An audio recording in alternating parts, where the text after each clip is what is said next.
In February 1943, the German army in the east looked finished. After Stalingrad, Soviet forces surged across Ukraine, convinced the front was collapsing.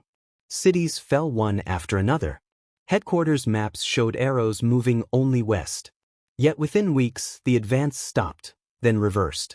Entire Soviet formations vanished in the winter snow. What happened between Stalingrad and Kursk wasn't a miracle weapon or sudden reinforcements. It was a decision to retreat on purpose and invite the enemy forward. The winter after Stalingrad was supposed to end the war in the east. Soviet armies advanced hundreds of kilometers across southern Russia and Ukraine. German units withdrew in disorder. Fuel shortages, exhausted troops, and shattered command structures made organized defense nearly impossible. The stakes were larger than a single city. If Soviet forces crossed the Dnieper River before spring mud, they could split the German front and isolate army groups south from the rest of the Eastern Front. Losing Ukraine meant losing coal, grain, and industrial centers that still supported German war production. But here's the twist: the German High Command did not agree on how to respond. Adolf Hitler demanded every city be held. Retreat meant weakness. Yet Field Marshal Erich von Manstein saw something different. The Soviet advance was fast, too fast. Tank armies raced forward beyond infantry and supply lines. Fuel trucks lagged behind. Units lost radio contact. Winter storms slowed everything except momentum. Manstein proposed something dangerous: pull back voluntarily.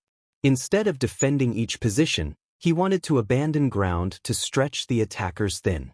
The idea was simple but risky: create a vacuum and let the Red Army fill it faster than it could support itself. And this mattered because speed is only useful when it can be sustained. During January and early February 1943, German units retreated across the Donetsk basin. Cities like Kharkov changed hands. Soviet commanders believed they were witnessing total collapse. Reports spoke of victory conditions forming across the front. But here's where the danger grew. The deeper Soviet forces moved west, the more their formations separated.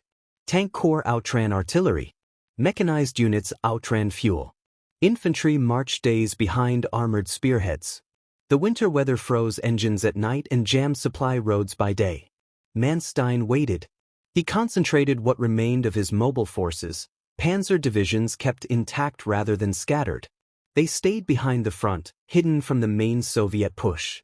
To the advancing armies, resistance looked disorganized. But that was the point. The Soviet plan depended on continuous forward motion. Every kilometer forward increased their confidence. Every kilometer also widened their flanks. And then came the moment the entire plan depended on. The attackers reached the edge of operational exhaustion. Late February. Soviet spearheads approached the Dnieper crossings and prepared to pivot south. Many believed the campaign was entering its final phase. German resistance seemed broken. But here's the problem: they had advanced faster than their logistics. Fuel shortages appeared in reports. Units paused unexpectedly. Coordination weakened. Entire corps operated on assumptions rather than confirmed orders. Manstein had been waiting for exactly this. Instead of defending Kharkov directly, he prepared a counterstroke against the moving flanks behind the advancing armies. The objective wasn't to hold territory, it was to break cohesion. The German panzers moved not toward the strongest point, but toward the weakest connection between Soviet formations. And suddenly, the retreat stopped. Mini cliffhanger. Within days, the hunters became isolated pockets. But the real shock wasn't that Germany attacked again. It was how quickly the front reversed direction. After Stalingrad, Soviet forces advanced rapidly across Ukraine. Manstein deliberately withdrew, allowing their armies to outrun supply lines. By late February 1943, Soviet spearheads were extended, separated, and vulnerable. Now the counterattack began, and everything depended on timing. The German counterstroke started against exposed Soviet flanks rather than the forward spearheads. Panzer divisions struck supply routes, command posts, and supporting formations first. The goal wasn't immediate destruction, it was dislocation. And this changed the battle instantly. Soviet units at the front suddenly lost coordination with neighboring formations. Some continued advancing, unaware that their rear areas were collapsing. Others turned back too late. Instead of one front line, the battlefield fragmented into isolated engagements across the snow-covered steppe. But here's the twist: winter now favored mobility. Frozen ground allowed rapid armored maneuver. German forces moved between separated Soviet armies, encircling them piece by piece. Communications failures multiplied the confusion.